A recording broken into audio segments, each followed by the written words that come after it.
بسم اللہ الرحمن الرحیم۔ جب حضرت ابو سفیان رضی اللہ تعالیٰ عنہ واپس ہونے لگے تو حضور صلی اللہ علیہ وسلم نے فرمایا، اے عباس، ان کو لے جا کر وادی میں اس جگہ کھڑا کر دو جہاں پہاڑ کا کچھ حصہ ناک کی طرح سے آگے نکلا ہوا ہے۔ وہ جگہ پہاڑوں کے درمیان تنگ تھی تاکہ یہ وہاں سے تمام لشکروں کو گزرتے ہوئے دیکھیں۔ چنانچہ میں ان کو لے کر گیا اور وادی کی اس تنگ گھاٹی میں لے جا کر کھڑا کر دیا جہاں کا حضور صلی اللہ علیہ وسلم نے فرمایا تھا۔ وہاں سے قبائل اپنے جھنڈے لے کر گزرنے لگے۔ جب بھی کوئی قبیلہ گزرتا تو ابو سفیان پوچھتے، یہ کون لوگ ہیں اے عباس؟ میں کہتا، یہ بنو سلیم ہیں۔ وہ کہتے، مجھے بنو سلیم سے کیا واسطہ؟ پھر کوئی قبیلہ گزرتا، وہ کہتے، یہ کون لوگ ہیں؟ میں کہتا، یہ مزینہ ہیں۔ وہ کہتے، مجھے مزینہ سے کیا واسطہ؟ یہاں تک کہ تمام قبیلے گزر گئے۔ جو بھی قبیلہ گزرتا وہ پوچھتے، یہ کون لوگ ہیں؟ میں کہتا، یہ بنو فلاں ہیں۔ وہ کہتے، ان سے مجھے کیا واسطہ؟ یہاں تک کہ حضور صلی اللہ علیہ وسلم لوہے سے لیس سیاہ دستے میں گزرے۔ ان میں مہاجرین اور انصار تھے۔ ان کی آنکھوں کے علاوہ اور کچھ نظر نہ آتا تھا، یعنی سب نے خود اور زرہیں پہن رکھی تھی اور ہر طرح کے ہتھیار لگا رکھے تھے۔ تو انہوں نے حیران ہو کر کہا، سبحان اللہ، یہ کون لوگ ہیں اے عباس؟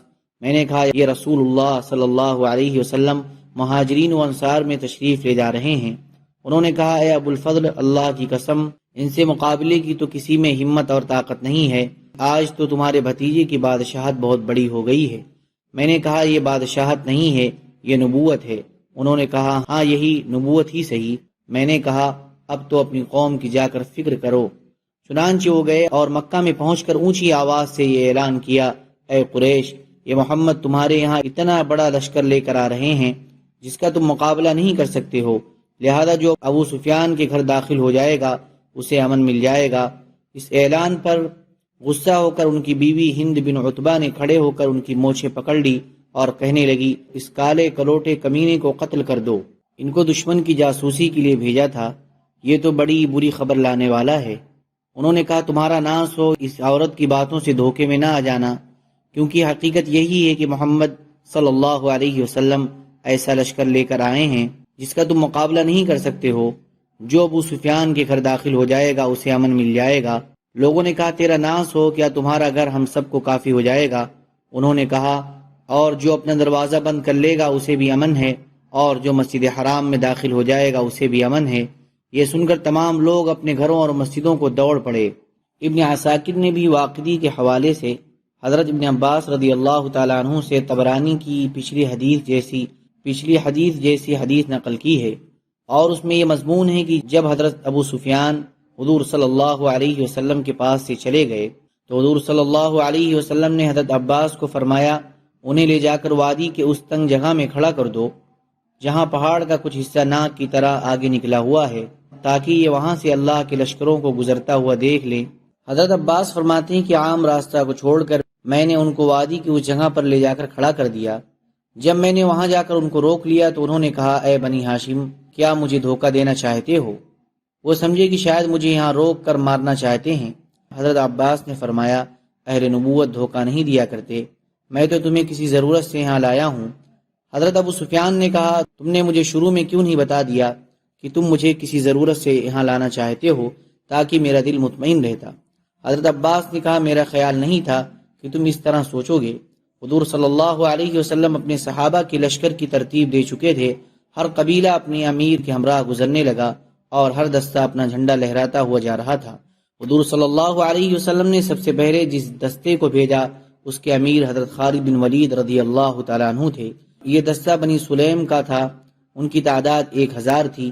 ان میں ایک چھوٹا جھنڈا حضرت عباس بن مرداس رضی اللہ تعالیٰ عنہ کے ہاتھ میں تھا، اور دوسرا چھوٹا جھنڈا حضرت خفاف بن ندبہ کے ہاتھ میں تھا، اور ایک بڑا جھنڈا حجاج بن علاط رضی اللہ تعالیٰ عنہ نے اٹھا رکھا تھا۔ حضرت ابو سفیان نے یہ پوچھا، یہ لوگ کون ہیں؟ حضرت عباس نے کہا، یہ خالد بن ولید ہیں۔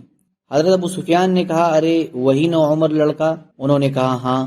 جب حضرت خالد حضرت عباس کے سامنے سے گزرنے لگے اور وہاں ان کے ساتھ ابو سفیان بھی کھڑے ہوئے تھے تو حضرت خالد کے لشکر نے 3 مرتبہ بلند آواز سے اللہ اکبر کہا اور آگے بڑھ گئے۔ پھر ان کے بعد حضرت زبیر بن عوام رضی اللہ تعالیٰ عنہ 500 کے دستے کو لے کر گزرے، جن میں کچھ مہاجرین اور کچھ غیر معروف لوگ تھے، اور ان کے ساتھ ایک کالا بڑا جھنڈا تھا۔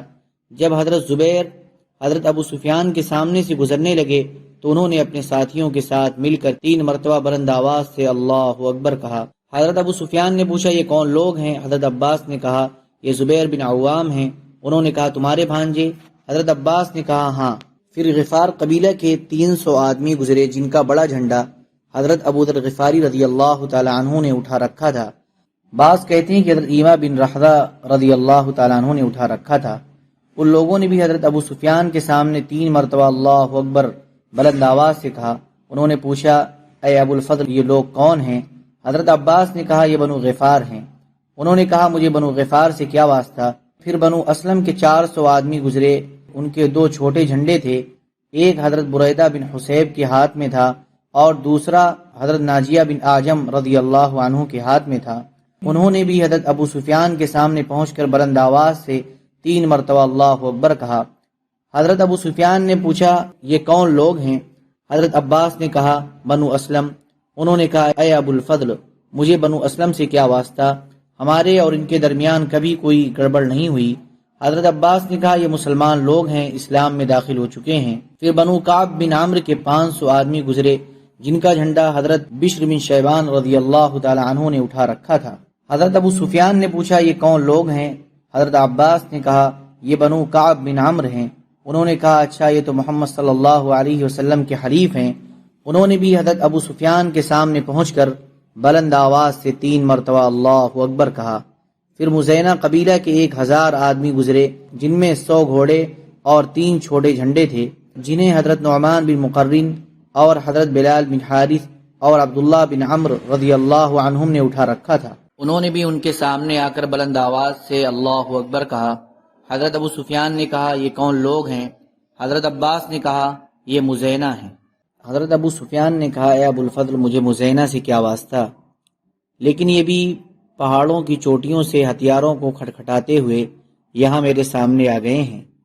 پھر جوہینہ کے 800 آدمی اپنے امیروں کے ساتھ گزرے، ان کے 4 چھوٹے جھنڈے تھے جنہیں ابو زرعہ، معبد بن خالد اور سوید بن صخر اور رافع بن مکیث اور عبداللہ بن بدر رضی اللہ عنہم نے اٹھا رکھا تھا۔ انہوں نے بھی ان کے سامنے پہنچ کر 3 مرتبہ بلند آواز سے اللہ اکبر کہا۔ پھر کنانہ، بنو لیث اور زمرہ اور سعد بن بکر کے 200 آدمی گزرے، ان کا جھنڈا ابو واقد لیثی نے اٹھا رکھا تھا۔ انہوں نے بھی ان کے سامنے پہنچ کر 3 مرتبہ بلند آواز سے اللہ اکبر کہا۔ حضرت ابو سفیان نے پوچھا یہ کون لوگ ہیں؟ حضرت عباس نے کہا یہ بنو بکر ہیں۔ انہوں نے کہا اچھا یہ تو بڑے منحوس ہیں، انہی کی وجہ سے تو محمد صلی اللہ علیہ وسلم نے ہم پر چڑھائی کی ہے۔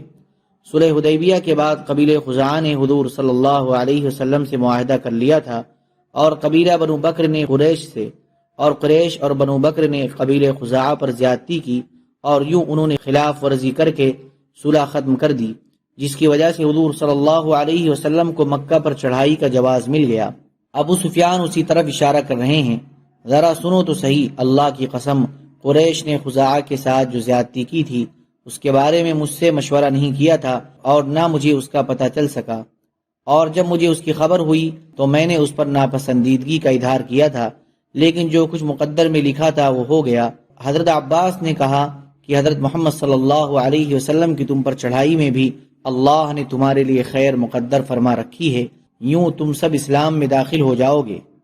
سبحان ربک رب العزت عما یصفون وسلام علی المرسلین والحمد للہ رب العالمین۔